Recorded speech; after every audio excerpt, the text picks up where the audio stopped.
Hello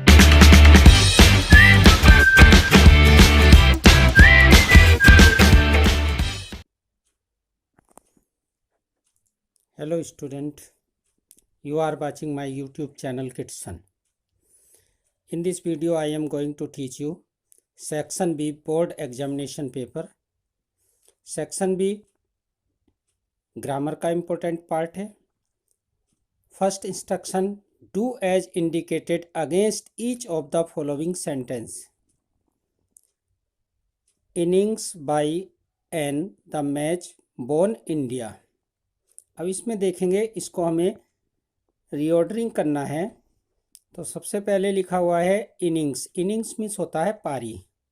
bye द्वारा, N एक, the match born जीता, इंडिया भारत ने. सबसे पहले हमें parts of subject first of all use करने हैं. तो हमें सब्जेक्ट मिला इंडिया. इंडिया ओनली सब्जेक्ट है.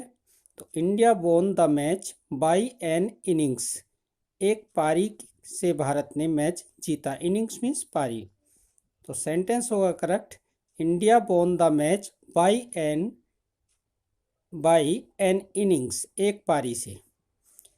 Next, he knows me well change into passive. देखिए बहुत इंपॉर्टेंट पैसिव दिया हुआ है. ही नोज मी वेल, वह मुझको ठीक तरह से जानता है. वेल एडवर्ब है यहाँ पर. नोज जानता है, प्रेजेंट इंडेफिनिट. तो हमारे पास ऑब्जेक्ट है मी. तो सब्जेक्ट होगा आई.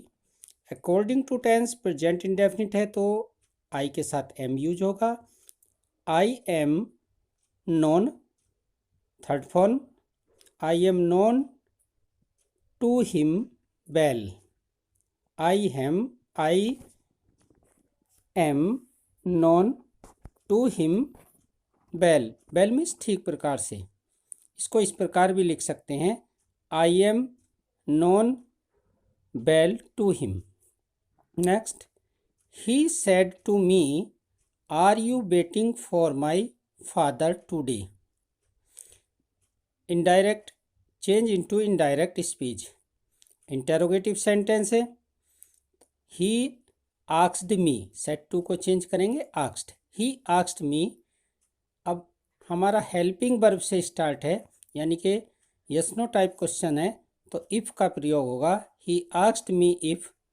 सब्जेक्ट देखेंगे यू को ऑब्जेक्ट के अनुसार, मी के अनुसार सब्जेक्ट आएगा आई.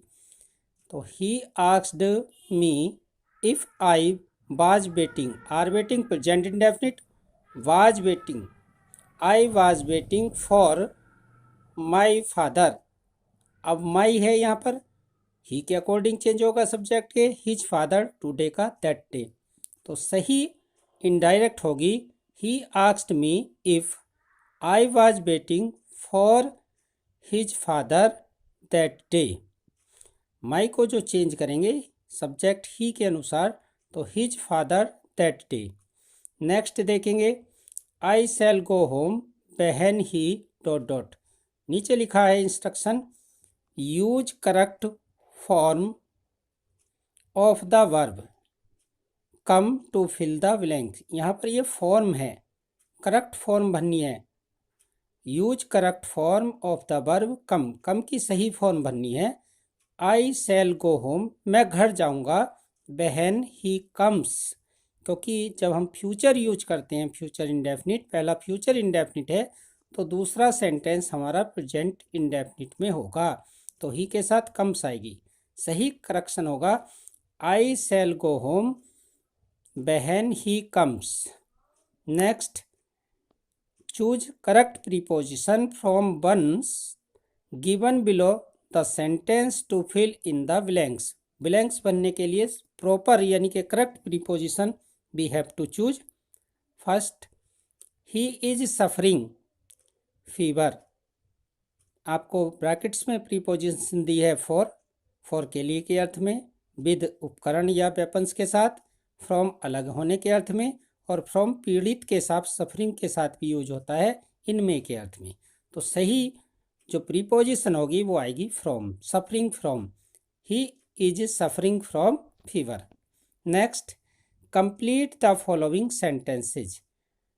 एक ही सेंटेंस है, कंप्लीट करना है। वॉक प्रॉपरली, ठीक प्रकार से चलो, इम्परेटिव सेंटेंस है। और आगे लिखा है लेस्ट, इम्पोर्टेंट सेंटेंस है। यहाँ लेस्ट का अर्थ होता है कहीं ऐसा न हो। तो इसके आगे जब भी हम सेंटेंस बनाएंगे सब्जेक्ट यू यूज करेंगे, क्योंकि पहला सेंटेंस हमारा इम्परेटिव है, सेकंड पर्सन को कहा जा रहा है। तो यू वॉक प्रॉपरली, ठीक प्रकार से चलो। लेस्ट, कहीं ऐसा ना हो। यू शुड फॉल डाउन, तुम गिर न जाओ। तो यू शुड यानी कि लेस्ट के साथ हमेशा मॉडल वर्ब शुड का प्रयोग किया जाता है। वाक्य किसी भी सेंस में हो, लेस्ट यू शुड फॉल डाउन। ये सेंटेंस ये भी हो सकता था, वर्क हार्ड, कठिन परिश्रम करो, लेस्ट कहीं ऐसा ना हो you should fail.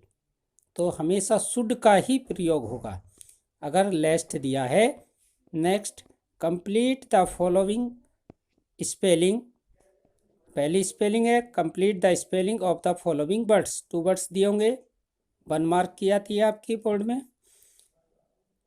BETWEEN, between, मध्य में, दो व्यक्तियों की स्थिति, वस्तुओं की स्थिति, मध्य में। दूसरा है मर्सीफुल, MERCIFUL, मर्सीफुल, दयावान, बिटवीन, मध्य में। Next, punctuate the following using capital letters where necessary. Sentence दिया है सी, यानी कि जब हमको पंक्चुएट करना है तो 20 shall use capital letters, comma, semicolon, comma, inverted comma, full stop इत्यादि सेंटेंस में हम where are necessary be shall use. He said to her mother, reporting verb है, सिंगल कोमा लगाएंगे, सी का एस कैपिटल। इन्वर्टेड कोमा में close करेंगे, please give me, P का यहाँ पर प्लीज का P capital, please give me 100 rupees as I want, I proper noun है, capital, I want to buy some books, inverted comma close. Next, translate the following into English, यानी कि निम्नलिखित का English में अनुवाद करिए। इलाहाबाद एक ऐतिहासिक नगर है। स्टूडेंट, सबसे पहले हमें जो वर्ड दिए होते हैं सेंटेंस में, उनके यदि ठीक से मीनिंग याद है तो हम ट्रांसलेट ठीक से कर सकते हैं। सिंपल टेंस है, इलाहाबाद एक ऐतिहासिक नगर है, सिंपल है प्रेजेंट। तो Allahabad is a historical city, यह शिक्षा का केंद्र है, सिंपल प्रेजेंट है। It is centre of education, केंद्र में सेंटर, सेंटर ऑफ एजुकेशन, यहाँ उत्तर प्रदेश का उच्च न्यायालय है। देखिए स्टूडेंट, जहाँ पर किसी स्थान का, वस्तु का, व्यक्ति का होना या न होना पाया जाए, वह हम देयर का प्रयोग करते हैं, इंट्रोडक्टरी सब्जेक्ट है। तो देयर इज, वहाँ है। High court of Uttar Pradesh here, यहाँ उत्तर प्रदेश का उच्च न्यायालय है। कभी कभी इस प्रकार भी बना देते हैं, here is the high court of UP, लेकिन सही जो स्ट्रक्चर है तो there is high court of UP here. Ganga और यमुना नदी यहाँ मिलती हैं, दोनों नदी हैं, दोनों से पहले नेचुरल एलिमेंट है, the Ganga and the Yamuna meets, मिलती हैं हियर, यहाँ पर। प्रेजेंट इंडेफिनिट का है। नेक्स्ट, राइट एन एप्लीकेशन, एक प्रार्थना पत्र लिखिए, टू द प्रिंसिपल, अपने प्रधानाचार्य को, ऑफ योर कॉलेज, अपने कॉलेज के। इन्फॉर्मिंग, सूचित करते हुए, हिम, उनको, अबाउट योर सिकनेस, आपकी बीमारी के बारे में, एंड रिक्वेस्टिंग हिम, और उनसे प्रार्थना कीजिए, टू ग्रांट यू लीव, आपको अवकाश स्वीकृत करें, ऑफ ऑब्सेंस फॉर 4 days, 4 दिनों की अनुपस्थिति का। डोंट, यानी कि 4 दिनों को आपको अपसेंट रहना है, उसकी अनुपस्थिति का आपको लीव लेनी है, ग्रांट करानी है, उसके लिए प्रार्थना पत्र लिखिए। Don't write name your address, अपना नाम और एड्रेस मत लिखिए, इंस्ट्रक्शन हुआ, ये आप अपनी कॉपी में करेंगे। Write a letter to your sister already married, यानी कि जिसकी शादी हो चुकी है, अपनी बहन को एक पत्र लिखिए, इनवाइटिंग आमंत्रित करते हुए, हर उनको, to attend your birthday party, वो आपकी बर्थडे पार्टी को अटेंड करें। यानी कि अपनी बड़ी बहन जो विवाहित है, शादी हो चुकी है, उनको एक पत्र लिखो, आपका जन्मदिन है, वो उसे अटेंड करें। Don't write name your address, ये भी इसमें नहीं लिखना आपको, और अपना एक लेटर लिखना है आपको बर्थडे पर इनवाइट करते हुए। कंपोजिशन दिए हुए हैं, ए हिस्टोरिकल बिल्डिंग, ऐतिहासिक नगर, उसके पॉइंट हैं। एन आइडियल टीचर, एक आदर्श शिक्षक। ए जर्नी बाई ट्रेन, उसके पॉइंट दिए हैं, इन पॉइंट पर आपको एक ऐसे कंपोजिशन डेवलप करना है। 6 मार्क्स का ही बोर्ड में आता है, इसको भी अलग से वीडियो में बताएंगे, लेकिन ये अनसीन पैसेज आपको हम इसमें बता रहे हैं। रीड द फॉलोइंग पैसेज, निम्नलिखित पैसेज को पढ़िए, गद्यांश को पढ़िए केयरफुली, सावधानी पूर्वक। यहाँ केयरफुली कहा गया है, इसका मतलब आपकी प्रत्येक लाइन का सेंस समझ में आना चाहिए, ताकि आप गिवन बिलो जो क्वेश्चन है उनके आंसर लिख सकेंगे। And answer the question set their own, यानी कि उन पर आधारित प्रश्नों के उत्तर दीजिए। ध्यान से देखेंगे, pay attention to what I say. Sardar Patel was a strict man, Sardar Patel एक अनुशासन प्रिय व्यक्ति थे। स्ट्रिक्ट का मतलब है जो अनुशासन प्रिय होता है। पीपल कॉल हिम, लोग उनको पुकारते थे iron man of India, Bharat के लौह पुरुष। लोग उनको भारत के लौह पुरुष के नाम से पुकारते थे, जानते थे। ही वाज नो डाउट, वास्तव में कोई संदेह नहीं था, वे थे एन आयरन मैन, एक लौह पुरुष। इन सेंस, इस भाव में, ही वाज एफिशिएंट एडमिनिस्ट्रेटर, क्योंकि वह एक उपयुक्त या कुशल, एडमिनिस्ट्रेटर का मतलब होता है प्रशासक थे, क्योंकि वो एक कुशल प्रशासक थे, इसमें कोई संदेह नहीं था। इसलिए सच्चे अर्थों में, ट्रू सेंस में वो क्या थे, लौह पुरुष थे, यानी कि एक फ्रिम फेथ या फ्रिम डिटर्मिनेशन रखने वाले पुरुष थे। But as a man to those, जैसा कोई व्यक्ति who has the good fortune of coming to close contact, जो उनके क्लोज कॉन्टैक्ट में आता था, he was kind and gentle, वे उसके प्रति दयालु और सज्जन थे। एट टाइम, एक समय, ही इवन भी वीकेन इमोशनल, वे इतने स्ट्रिक्ट होने के बाद भी भावुक हो गए। वहन हिज पर्सनल फ्रेंड, यहाँ फ्रेंड है, ये स्पेलिंग में एन गलत नहीं लिखा हुआ है। वहन हिज फ्रेंड, पर्सनल फ्रेंड, जब उनके एक व्यक्तिगत मित्र, एंड फॉलोवर, उनके अनुयायी, वर कंसर्न्ड, उनके बारे में, कंसर्न का मतलब होता है संबंध रखना या चिंता करना।